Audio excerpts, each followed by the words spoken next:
Doctrina y Convenios 90. Las llaves del reino.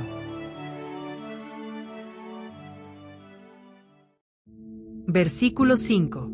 Los oráculos de Dios. Durrell-Agulsi dijo: ¿qué mejor fuente de guía podemos tener que la proveniente del profeta viviente?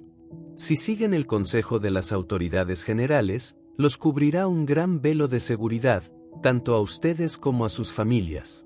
Padres, cuán bendecidos son de contar con oráculos de Dios, que los mantienen al tanto de nuevas instrucciones para guiar a sus familias a través de los desafíos de esta época moderna.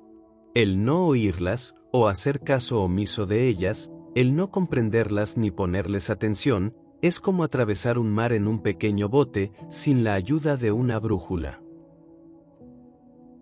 Merrill Seux dijo: solo 2 años antes de su muerte, el profeta José Smith publicó los artículos de fe. El 9º artículo de fe dice: creemos todo lo que Dios ha revelado, todo lo que actualmente revela, y creemos que aún revelará muchos grandes e importantes asuntos pertenecientes al reino de Dios. En esta oportunidad, hablaré sobre la frase final: Él aún revelará muchos grandes e importantes asuntos pertenecientes al reino de Dios. Este principio de la revelación continua es una parte esencial del reino de Dios. La revelación y la guía de los cielos no terminó con el fallecimiento de José Smith. Muchos grandes e importantes asuntos pertenecientes al reino de Dios se han revelado por medio de los que lo han sucedido como presidentes de la Iglesia. A medida que las normas y los procedimientos de la Iglesia se perfeccionan por medio de la revelación y la inspiración continuas, hay quienes se molestan por cualquier cambio. Hay algunos que literalmente buscan con afán situaciones en las que los líderes o los miembros anteriores de la Iglesia hicieron declaraciones que no concuerdan completamente con nuestra forma de entender ni con las prácticas de hoy día. La actitud de algunos es que cualquier cosa que provenga de tiempos pasados tiene que ser más correcta. Quisiera expresar las siguientes ideas sobre este asunto. Primero, algunos de los procedimientos de la Iglesia no se desarrollaron totalmente durante los primeros tiempos de esta dispensación, y los han ampliado y aclarado los profetas posteriores. Segundo, nuestra creencia absoluta en la revelación continua que recibe el profeta viviente es nuestra protección con respecto a la doctrina falsa. Versículo 9. Hasta los cabos de la tierra.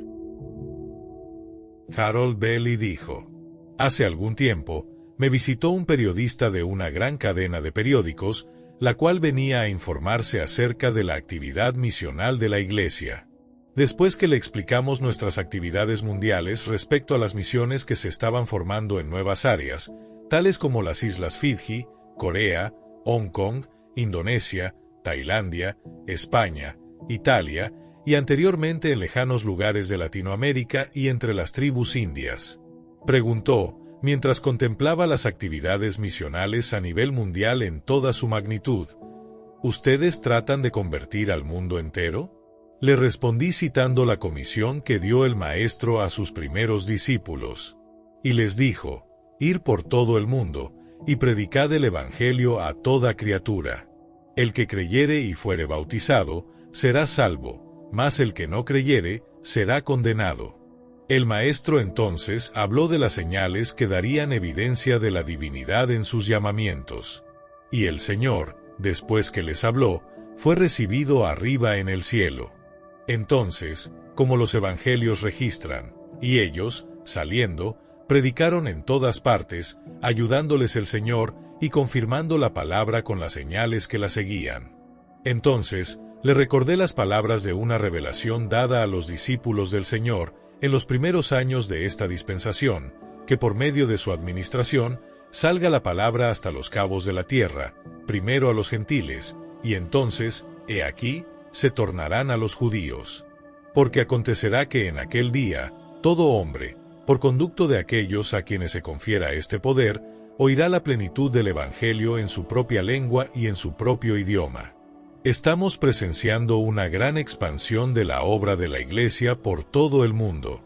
Parece que las primeras revelaciones del Señor acerca de la Iglesia nos señalan que debemos prepararnos para ese día, cuando vemos que el Señor prometió: he aquí, yo me encargaré de toda vuestra grey, refiriéndose por supuesto a la congregación de la iglesia, y levantaré élderes que les enviaré. He aquí, yo apresuraré mi obra en su tiempo. Versículo 11. En su propia lengua. Jean R. Cook dijo: al haber establecido la iglesia dentro del pueblo lamanita, estos descendientes de Lehi han aprendido mucho de nosotros y de la iglesia en general. Ellos agradecen el cumplimiento de la profecía que indica que todo hombre oirá la plenitud del evangelio en su propia lengua. Esto ha sido posible, gracias a ustedes, los misioneros que sirven o que han servido en estos países, gracias a los padres, que por encima de su preocupación los enviaron a tierras lejanas, confiando en el Señor, y se encontraron con que sus hijos e hijas habían recibido muchísimo más por el servicio prestado al pueblo, de lo que ellos estaban capacitados para dar. Joseph B. Wirthlin dijo: he observado que en la iglesia no hay barreras de lenguaje, y que hay una fuerza poderosa que supera el alcance de los mensajes expresados tan solo con palabras. Esta es la de los mensajes que se dan por medio del Espíritu, y que llegan al corazón de quienes los escuchan.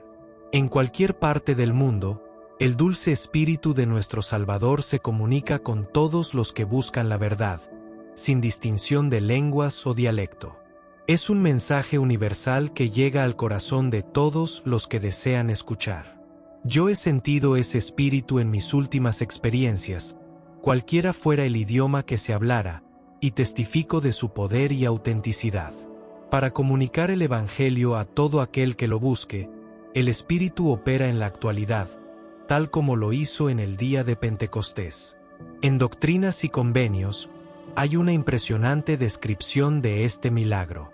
Porque acontecerá que en aquel día, todo hombre oirá la plenitud del Evangelio en su propia lengua, y en su propio idioma, por conducto de los que son ordenados a este poder, mediante la administración del Consolador, derramado sobre ellos para revelar a Jesucristo. El poder del Espíritu puede comunicar más allá del significado de las palabras. Versículo 15. Libros buenos. Jan S. Ardern dijo: si surgen preguntas sobre la historia y las creencias de nuestra iglesia, ¿a dónde nos dirigimos para encontrar las respuestas correctas? Requiere gran cuidado. No se gana nada al explorar los puntos de vista y las opiniones de quienes están poco informados o decepcionados. El mejor consejo lo dio el apóstol Santiago, y si alguno de vosotros tiene falta de sabiduría, pídala a Dios. El pedir a Dios lo debe preceder el estudio cuidadoso, dado que estamos bajo el mandato de las Escrituras de buscar palabras de sabiduría de los mejores libros, y buscar conocimiento, tanto por el estudio como por la fe. Hay una plena abundancia de esos libros, escritos por líderes de la Iglesia inspirados del cielo, y por eruditos de la historia y la doctrina de la Iglesia que son reconocidos, seguros y confiables. Con eso dicho, nada sobrepasa la majestad de la palabra revelada de Dios en los libros canónicos. De esas páginas delgadas, repletas de perspectivas espirituales, aprendemos la verdad por medio del Espíritu Santo, y así aumentamos en luz. El hogar es un lugar ideal para que las familias estudien y compartan ideas valiosas de las Escrituras, de las palabras de los profetas, y accedan al material de la Iglesia. Allí encontrarán una abundancia de información sobre temas del Evangelio, tales como los relatos de la primera visión. Al estudiar de los mejores libros, nos protegemos de las mandíbulas amenazantes de aquellos que procuran carcomer nuestras raíces espirituales. Versículo 18. Pereza e inmundicia. Robert L. Simpson dijo: cada profeta, desde el principio de esta tierra, ha tenido conocimiento previo de nuestros días, con sus trampas y peligros. Las Escrituras por sí solas nos brindan la fórmula para evitar el desastre. Me gusta lo que el Señor dice en la sección 121 de Doctrina y Convenios. Deja que la virtud engalane tus pensamientos incesantemente. Entonces tu confianza se fortalecerá en la presencia de Dios, y la doctrina del sacerdocio destilará sobre tu alma como rocío del cielo. Se nos ha aconsejado leer buenos libros y evitar la ociosidad, y como solía decir tan elocuentemente el presidente David O. McKay, la verdadera medida de un hombre es, cómo pasa su tiempo cuando no tiene nada que hacer. Esto, por supuesto, nos lleva a la autodisciplina, que es la clave principal para evitar totalmente la literatura ilícita. ¿Hay algún libro o literatura en tu posesión que no tendría lugar en la biblioteca personal del presidente Harold B. Lee? Alguien ha dicho, el líder sabrá a dónde ir. ¿No crees que deberíamos seguir su ejemplo? ¿Permites que entre en tu mente material que sería incompatible con la entrada en el reino celestial de Dios? La membresía en la iglesia contempla solo una cosa: calificar para su santa presencia. ¿Por qué poner en peligro esa posibilidad? La sabiduría frecuentemente citada del presidente Heber J. Grant merece repetirse aquí. Aquello que persistimos en hacer se vuelve más fácil de hacer. No porque la naturaleza de la cosa misma haya cambiado, sino porque el poder para hacerlo ha aumentado.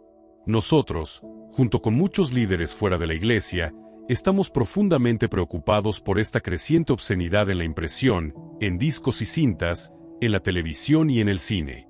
Por lo tanto, instamos a los padres santos de los últimos días a enseñar a sus hijos a evitar la inmundicia en cualquiera de sus muchas formas insidiosas. Deja que la virtud engalane tus pensamientos incesantemente. El Señor también ha dicho: poned vuestras casas en orden, apartad lejos de vosotros la pereza y la inmundicia.